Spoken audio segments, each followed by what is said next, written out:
At what point did you realize that success is something that you can actually map out and you don't have to just hope for it, that you can build a plan? One of my early mentors said, success leaves clues. There's no new truths in the world. There's so many patterns of behavior, patterns of success. And if you really dig on the surface, a lot of that is now, as I touched on earlier, planning's about decisions. And planning cycles are actually a lot shorter now because the world is changing so much quicker now than it ever was, and even accelerated with AI and things like that. And so it's important to have a direction for the business, but also have that flexibility to adapt. But by looking at the business critically through the lens of what's working and what's not working, and for me, one of the big things I like to do when planning with clients is looking at bottlenecks. Because often people, when they're looking to grow a business, it's about what can I add or where do I want to get to, rather than looking what's actually stopping me, what's actually constraining the business right now. And by removing those constraints, well, guess what? Growth happens, or they move towards where they want to get to.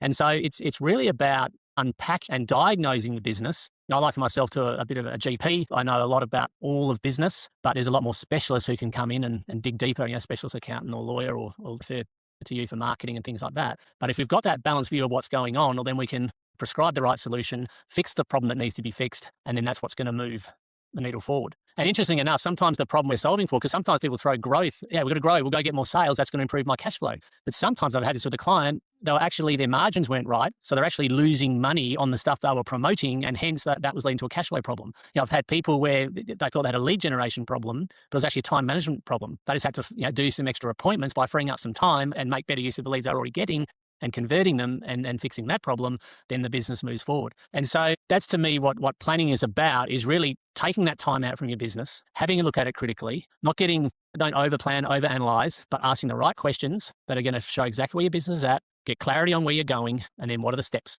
And for me, there's a longer term trajectory, typically around 5 years. We then tighten it up for the next 12 months, but then we act each quarter. Okay, what's the 2 or 3 critical things to shift this quarter? So that's sort of how that goes. And another part of that is measurement. How do we know where we're going? What do we need to track in your business? And there's always some critical numbers which are driving the success of a business. It does vary on industry. It does vary on the phase of the business. Often, business owners look at their P&L once a year. I've got to pay tax. What's my accountant doing? Whereas if you keep an eye on the drivers, well, then success naturally happens.